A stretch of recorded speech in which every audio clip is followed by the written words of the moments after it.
Advanced pain clinic నొప్పి మాయం surgery దూరం ఫర్ అపాయింట్మెంట్స్ 9155515563. మీరు చాలా బోల్డ్గా ఉన్నారు. అంటే మీరు ఇప్పుడు ఇంకా ఫీల్డ్లో ఉన్నట్టే, మీరు ఎంత పాలిటిక్స్లోకి వచ్చినా సినిమా ఇండస్ట్రీలో ఉన్నట్టే ఒక నటిగా మీరు ఇప్పటివరకు చెప్పిన విషయాలే ఇంత క్యాండిడ్గా ఎవరు మాట్లాడలేకపోయారు.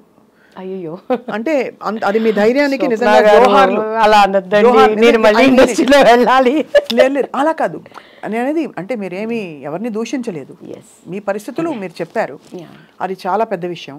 కానీ ఆ తర్వాత కూడా మీరు ఎదురవుతూ ఉండిందండి. అంటే కష్టం. ఇప్పుడు మనకి కొన్ని గీతలు మనం గీసుకుంటాం, మనకి ఇలాంటి కాస్ట్యూమ్స్ వేసుకోను, ఈ ప్రవర్తన నాకు నచ్చదు అని. ఆ గీతలలో ఉండడం వల్ల ఇంకా తర్వాత కూడా మీరు అవకాశాలు కోల్పోయారా, లేకపోతే చాలా కోల్పోయాను? మిస్టర్ పెళ్ళాం ఒకటేనా? చాలా ఆమె సినిమా నేను చేయాల్సింది ఈవీవి గారిది, అండ్ నాకు అడ్వాన్స్ కూడా ఇచ్చేసారు, వెనక్కి వెళ్ళిపోయాను. గరానా మొగుళ్ళలో వాణి విశ్వనాథ్ క్యారెక్టర్ నేను చేయాల్సింది, దానిని మిస్ అయిపోయాను. మిస్ అయిపోవడం అంటే they just come and tell you know. ఇంకా అంతే, ఇక ప్రాబ్లమ్స్. అది ఎవరన్నా అనుకోండి, డైరెక్టర్లు అనుకోండి, హీరోలు అనుకోండి, మేబీ వాళ్ళ దానికి ముందు మీకేమన్నా డైరెక్ట్ ఇండికేషన్ వచ్చేదా దట్ ఏదో ఎక్స్పెక్ట్ చేస్తున్నారు వీళ్ళని? 100% వచ్చేది. మమ్మీ వాళ్ళకి అంత ధైర్యం చేసేవాళ్ళు కాదు నా దగ్గర, పాప ఏమీ నన్ను అయితే ఇబ్బంది పెట్టేవాళ్ళు కాదండి. నేను ఇక్కడ గొప్ప ఏంటంటే నా టాలెంట్ నన్ను బ్రతికిచ్చింది.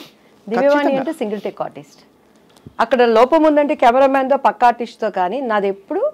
అండ్ ఎందుకంటే అంత డెడికేట్ మైండ్గా డైలాగ్స్ కానీ డ్యాన్స్ కానీ, నాకు లాంగ్వేజ్ తెలియకపోయినా కూడాను డెడికేట్ మైండ్తో నేను ఏది ఉన్నా కూడానండి, ఈవెన్ దేవుడి పని కానీ, ఇప్పుడు సంబంధం లేకుండా రియల్ ఎస్టేట్ అనేది నేర్చుకుంటున్నాను ఇక్కడ. కొంతమంది మన దాంట్లో కూడా డెడికేట్ మైండ్తో చేస్తాను, పొద్దున్న లేస్తే దాని మీదే వర్కౌట్ చేస్తాను.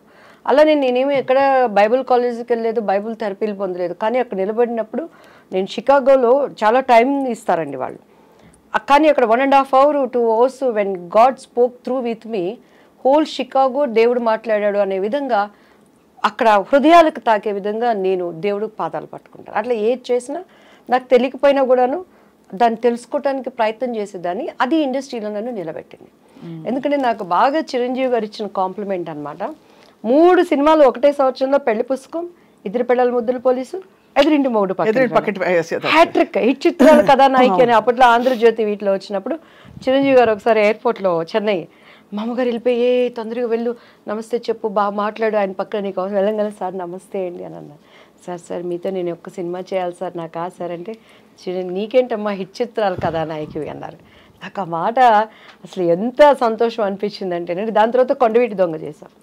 కొండవీటి దొంగలో శుభలేఖ రాసుకున్న, యాక్చువల్లీ నేను ఆయనకు మరదలు, ఆ సాంగ్ నాకు ఆయనకి ఉండాల్సింది. కొన్ని అనివార్య చెప్పుకోలేని కారణాల వల్ల ఆ సాంగ్ మళ్ళీ రాధా గారికి మార్చబడింది. ఓహో, అందులో కూడా మళ్ళీ మారి సో అప్పుడు నేను ఏడ్చి మా మమ్మీ మేమంతా మరదల క్యారెక్టర్ వేశారు, కానీ ఆ పాట మాత్రం నా కోసం అని పెట్టింది. ఎందుకు? ప్రత్యక్షమైన సాక్షి పరచూరు గోపాలకృష్ణ గారు.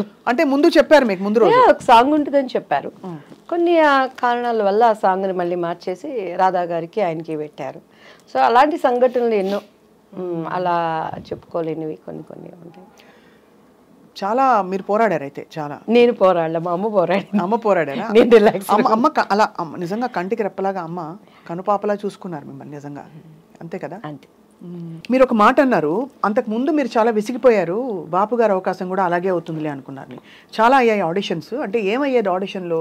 మీరు సెట్ అయ్యేవారు కదా వాళ్ళ క్యారెక్టర్కి, లేకపోతే అంటే దానికి ముందు దాసనారాయణరావు గారిది అభిసారిక అని ఒక మూవీ వచ్చిందండి. అప్పుడు మేము పద్మాంటి దగ్గరికి వెళ్ళి, మమ్మీ తెనాలి, మాకు తెలిసిన ఒక మమ్మీ వాళ్ళ క్లాస్మేట్ పద్మాంటికి మంచి క్లోజ్, మంచి వాళ్ళండి తెనాలి పిల్లలు, చాలా వాళ్ళు కష్టపడుతున్నారు ఇండస్ట్రీలో అని అంటే పద్మాంటి రిఫర్ చేసి దాసరి అంకుల్ దగ్గరికి వెళ్ళాం. సవేరా హోటల్లో అప్పుడు వీళ్ళకి పాముగురు వీటిల్లో జరుగుతూ ఉండే స్టోరీ డిస్కషన్స్ అవన్నీ.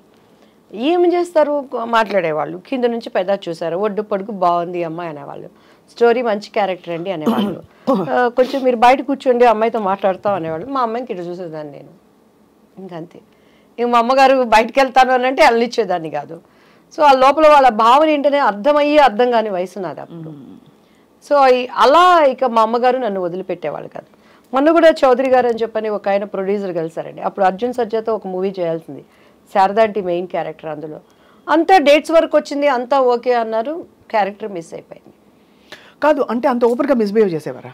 నా దగ్గర మిస్బిహేవ్ చేసి నా దగ్గర బతికి బట్ట కడతాడండి వాడు ఎవడైనా. అదే అందుకని అడుగుతున్నా. ఎందుకంటే ఇప్పుడు జీలో అప్పుడు ఉండేది. అదే మీరు బోల్డ్ గా కనిపిస్తున్నారు చాలా. బట్ ఎలా మీకు అర్థమైపోయేది వాళ్ళ మనసులో ఏమిటని? అంటే మా మమ్మీతో మాట్లాడేవాళ్ళు. మమ్మీ అమ్మాయి చిన్నపిల్లండి, తను ఫ్రెండ్లీగా మంచి ఆర్టిస్ట్ అండి, మా అమ్మాయిలో టాలెంట్ ఉందండి అని అలా అనేవాళ్ళు. ఇంటికి వచ్చినాక డిస్కషన్ జరుగుతుంది కదా. నన్ను బాగా రెచ్చగొట్టేది మా అక్క అయితే, చూడు నువ్వు చేయాల్సిన క్యారెక్టర్ అమ్మాయి చేసింది చూసుకుంటే, నువ్వు చేసుకొని నాకేంది, నేను ఎప్పుడు ఏ క్యారెక్టర్ పోయిందని ఏడ్చింది లేదండి. ఈవెన్ దో మిస్టర్ బెల్లానికి కూడా బాపు గారు, రమణన్ల గారు, రాజేంద్ర ప్రసాద్ గారికి ఇప్పుడు ఒక మనసు ఉంది. మన ప్రతి ఒక్కరికి ఒక అంతరాత్మ అనేది ఉంటుంది. ఈవెన్ ఆమెనికి కూడాను వాళ్ళ గుండె మీద చేసుకుంటే మినిమం మ్యాక్సిమం ఎక్స్ట్రీమ్ ఈ క్యారెక్టర్ అమ్మాయి అయితే బాగుంటుందని చెప్పని ఎంత ప్రయత్నం చేశారు. నేను ఆయనకి సారీ కూడా చెప్పాను. రాజేంద్ర ప్రసాద్ నా భవిష్యత్తును గురించి జరిగిన విషయాలన్నీ ఆయనకి చెప్పాము. ఏం లేదు ప్రాబ్లం. ఆయన వేరే ఆలోచనలో ఉండేవాళ్ళు. మేము అది అంటే ఇప్పుడు అప్రమత్వం, ఈజ్ గుడ్ ఆర్టిస్ట్ కానీ ఆ క్యారెక్టరు నాకు ఆమెని ఒకరోజు ఫ్లైట్లో కలిసినప్పుడు నాతో చెప్పింది, దివ్యవాణి గారు 1000 సార్లు నాకు ఆ డెక్లో, అప్పుడు సీడీలు డెక్లు ఉండేవి, చూపించి ఇలానే కావాలని చెప్పేవాళ్ళు. బాబు మరి ఎందుకు మిస్ అయిపోయారు మీరు? చేయలేదు, ఒప్పుకోలేదు. రాజేంద్ర ప్రసాద్ గారు అండ్ ఆయన ప్రొడ్యూసర్ ఆయన చేత పార్థసారథి గారు సంథింగ్ ఏదో పేరు ఉన్నాడు. సో అలా. But film industry is very tough place కదా దివ్యవాణి గారు. టఫ్ ప్లేస్ లేనిది ఏదో చెప్పండి స్వప్న గారు. అలా కాదు, రిలేటివ్లీ నేను మీరు అనేది రైటే, అన్ని ప్లేసెస్ లో టఫ్ ప్లేసే. పనమ్మాయి మన ఇంటికి వచ్చి ఒక పనమ్మాయి పని చేస్తుంది. ఆ అమ్మాయి పొద్దున్న లేసిన దగ్గర నుంచి, రోడ్డు మీద నడుచుకొని వచ్చే దగ్గర నుంచి, ఇంట్లో పని చేసి తను ఓనర్ అనేవాడి దగ్గర నుంచి ఆడదానికి తిరిగి వెళ్ళటానికి టఫ్ కాదు, చాలా టఫ్. ఎక్కడ టఫ్ అక్కడ. కానీ ఇక్కడ ఎంత మొహమాటంగా అందంగా ఉంటుందంటే మీరు చెప్తున్న సన్నివేశాలు ఆలోచిస్తే, ఇప్పుడు అమ్మగారు ఎంత అర్థం చేసుకుని మిమ్మల్ని తప్పించుకుని కాపాడుకుని జాగ్రత్తగా నెట్టుకొచ్చారు. మీరు చెప్పారు, అదే చెప్తున్నాను. అలా చేయలేని పరిస్థితులు చాలా మందిని చూసాను. నాకు ఆర్టిస్టుల్ని చెప్పడం ఎందుకులే గానీ అన్నల దగ్గర అంటే కొంతమందికి అది తప్పు అనిపించకపోవచ్చు, అది వాళ్ళ చాయిస్. నేను తప్పని నేను ఎప్పుడు అంటలేదు. నవే డేస్ ఇప్పుడు కూడా నేను అంటున్నాను, నవే డేస్ అవనేది ఫ్యాషన్ అయిపోయింది, కామన్ అయిపోయింది, అది ఎంజాయ్మెంట్ అయిపోయింది. నేను తప్పని ఇప్పటికీ నేను చెప్పట్లేదు. 2 చేతులు కలిస్తేనే చెప్పట్లు, చేతులు కలవనప్పుడు ఈ చేయిగా ఉంటుంది. కాకపోతే మనం అనుకున్న విధంగా హైప్ అవ్వలేవు చెప్పని. దేవుడు అనేవాడు ఒకటి ఉంటాడు, న్యాయం అనేది ఒకటి ఉంటుంది. మన అంతరంలో ఒక ఆలోచన పుట్టక ముందే ఈ నోస్ వాట్ ఈజ్ మనం ఆలోచిస్తున్నాం అనేది, దానిని నిలబెట్టేవాడు ఆయన. సో అది నన్ను ఇంతవరకు నిలబెట్టింది. ఎంతమంది ఉన్న తెలుగు చరిత్ర ఉన్నంత వరకు నా శత్రువు అయినా నా మిత్రువు అయినా ఆ పని అనేది ఉండాల్సిందే. నన్ను అంగీకరించేవాళ్ళైనా అంగీకరించిన వాళ్ళైనా ఆ పాట అనేది దేవుడు అలా దానిని జతపరిచాడు అనుకుంటానండి. అండ్ ఎస్పెషల్లీ బాపు రమణల గారు అసలు ఇండస్ట్రీకి వాళ్ళు విరుద్ధమైన వ్యక్తులు. అంటే వాళ్ళ మనస్తత్వాలు అంత స్వచ్ఛంగా ఉంటాయని. స్వచ్ఛమైన మనుషులు. నాకు జరిగిన అన్యాయానికే మళ్ళీ పాపం వాళ్ళు పెళ్లి కొడుకు మూవీ తీసి అందులో నాకు తెలిసి లాస్ వచ్చింది. అదే అప్పుడు బంగారు పిచ్చి కానీ విజయ నిర్మల్ గారు చేసిందనమాట. సో నరేష్ గారు నేను చేశాము. అది అక్కడేమో చంద్రమోహన్ గారు విజయ నిర్మల్ గారు చేశారు. So same story. ప్రజలకు అంతా ఎక్కక అది అనుకున్న విధంగా ఆడలేకపోయింది. బట్ నాకు మంచి పేరు వచ్చింది. దానికోసము